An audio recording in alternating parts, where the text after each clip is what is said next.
Interestingly enough, with an anaconda like Ivy here, they'll typically do what they call breeding balls, which basically is this mass of snakes that'll breed. One female will actually have sometimes up to 12 males breeding it at the same time. Sounds like a good time, am I right? Yeah. Obviously only one can breed it. With Ivy, we only had one male and it actually worked. Snakes have meant different things throughout history. The Egyptians would actually look at snakes as royalty. In most parts of the world, ball pythons are called royal pythons. The Romans thought that snakes meant eternal life. In Hindu, it actually means love and passion and can actually mean the duality between good and evil. I believe some of the snakes are so cute and adorable and they're squishy. Fewer than 1 in 375,000 people actually get bitten in the United States by a venomous snake. And with treatment, 1 in 50 million people actually die. So you actually have a better chance of getting hit by lightning by 9 times than actually dying from a snake bite in America. We have a better chance of getting dates tonight.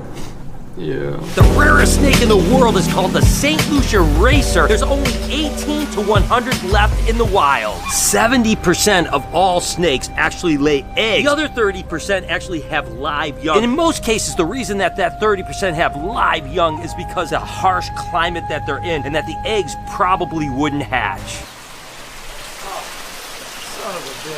Why, dude? It's not my job. Some people don't even realize that most of the snakes that they truly like give live birth. For example, our girl Ivy here is set to give live birth in another month or so. Lots of babies. Like 40-something, 25. Way more. And even our girl Cupcake, the Columbia red-tailed boa. Even garter snakes give live birth. That's not even a garter snake. That's not a garter That's snake. a gopher snake. Oh. This is a garter snake. The black mamba. I've certainly had my run-ins with black mambas.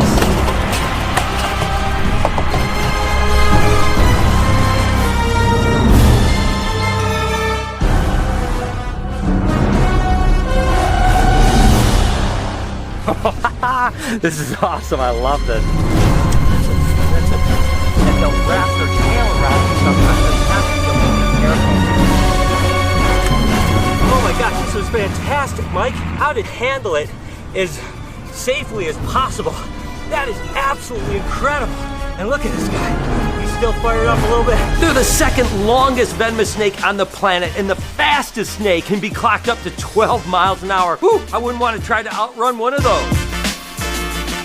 The average human can run 8 miles an hour, so we're definitely not beating that. Not at all. I shouldn't have ran. Some desert-dwelling species like samboas and other rattlesnakes that come from really harsh environments. And whoo, this guy's an angry little dude. You're okay, little buddy. They'll actually hibernate during the summer instead of in the cool months. It's actually called estivation. And it's just because the summer heat is so harsh that it's almost impossible for them to survive. So most snakes actually brumate or hibernate in the winter, like this, the bull snake, El Toro. So they're from Georgia and Southern California. No. Texas. California. Never eat soggy waffles. They're from the southeast part of the United States. Texas. So it gets cold. California. Oh, God. There's a lot of different size snakes in the world. Of course, the reticulated python is the longest snake in the world. But believe it or not, the shortest snake in the world comes from Barbados. It's called a thread snake, and it's only 4 inches long. I don't know, man. It looks about 8 inches to me.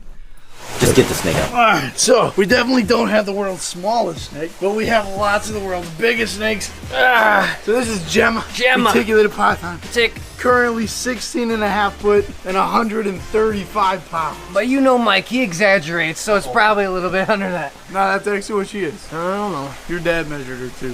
Oh, well, that don't help. That doesn't mean anything. Big snakes. Big snake. You guys know that my favorite venomous snake in the world is the king cobra, and I've certainly had some fun with them, including kissing one time in Indonesia.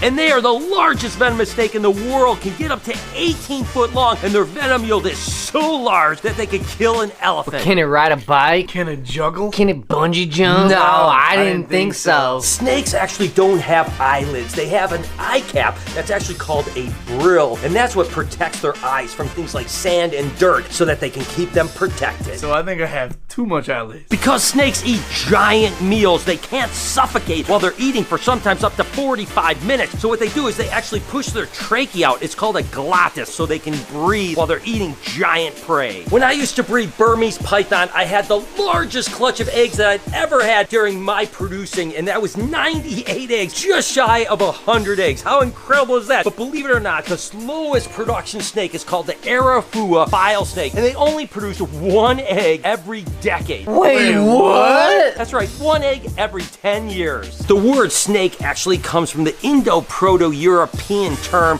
which would be crawl or creeping thing. No, I heard that it comes from the word leap. I thought it came from the word sleep. No, it was from the word seep. I thought it was sap. And then weirdly enough, the word serpent comes from the Indo-Proto-European term, which would be crawl or creep. While snakes don't have outer ears or eardrums, they actually use their skin, their muscle, and even their bones to sense vibrations. It sends those vibrations into something that's called an inner ear. So those vibrations are the way that they actually can hear noise in the external world. Think they listen to Barry White? I'm thinking more rock and roll. I think he's more of a Manilow fan. Nah, Ozzy Osbourne. Ooh, I got it. He listens to Whitesnake. Oh, yeah. Alright guys, so just like Brian was saying, a lot of snakes, no snakes actually, not a single snake has eyelids. But Vlad here, who looks like a snake, is not a snake, is a legless lizard, he has eyelids. Ah! Okay, I can't do it, I cannot take him out. I can't do it, I can't take him out. Do at least like a couple more tries. Look, if I just pick him up, will he bite me? He is striking.